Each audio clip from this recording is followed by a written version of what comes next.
दोस्तों, आपने social media पर देखा होगा कि एक नौजवान मोहम्मद शिहाब जो हिंदुस्तान के शहर केरला से निकलता है और 8,500 किलोमीटर पैदल चलकर हज करने की ठान लेता है। लेकिन सवाल ये है, क्या शिहाब ने शोहरत हासिल करने के लिए इतना बड़ा कदम उठाया है? क्या शिहाब ने फेम के लिए इतना लंबा सफ़र किया है? क्या शिहाब को इस्लामी शरीयत ये इजाज़त देती है कि वो अपनी जान जोखिम में डालकर इतना लंबा सफ़र करे? दोस्तों, ये कई सवालात हैं जो लोगों के जहन में उठ रहे हैं। हम आज की इस वीडियो में इन्हीं सारी टॉपिक्स पर बात करेंगे। सबसे पहले तो हम ये देखेंगे कि आखिर शिहाब ने पैदल हज करने की क्यों ठान ली, आखिर क्या है इसके अंदर की हकीकत। दोस्तों, मोहम्मद शिहाब के बारे में कहा जा रहा है कि ये सऊदी अरब में ही काम कर रहे थे। वहीं जब ये जॉब में थे तो लोगों को हज करते हुए देखते थे। हज के मंजर को देखकर उन्होंने अपने दिल में इरादा कर लिया था कि मैं इंशाअल्लाह यहाँ पैदल हज करने के लिए आऊँगा। और वो इस ताल्लुक़ से काफ़ी फ़िक्रमंद रहते थे और उन्हें इस प्रोसेस को पूरा करते करते 1 साल चला गया।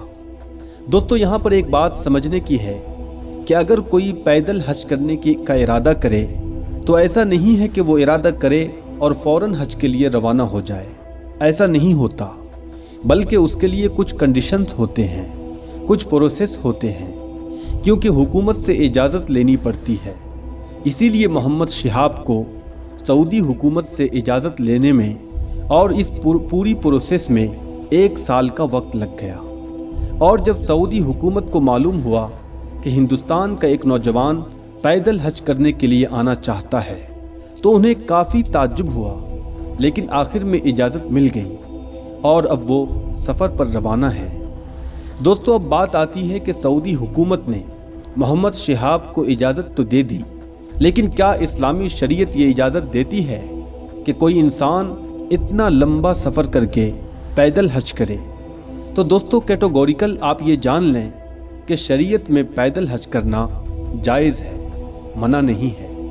हाँ, अफजल ये है कि आदमी सवारी से हज पर जाए, लेकिन अगर कोई पैदल ही हज करना चाहता है तो उसके लिए शर्त ये है कि वो देख ले, अगर बहुत ज़्यादा परेशानी और बहुत ज़्यादा मशक्क़त का सामना नहीं करना पड़ेगा तो वो पैदल हज पर जा सकता है।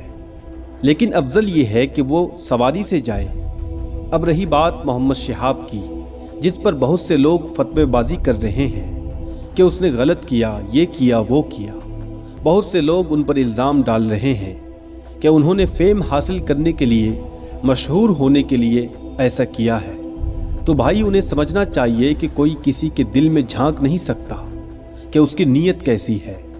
इसलिए इस तरह की बात करने से कोई फ़ायदा नहीं। आज के वक्त में जबकि हमारे नौजवान चलकर मस्जिद तक नहीं जा रहे हैं, वहीं एक नौजवान 8,500 किलोमीटर पैदल चलकर हज के लिए जा रहा है। हमें उनके लिए दुआ करनी चाहिए और हौसले की बात करनी चाहिए।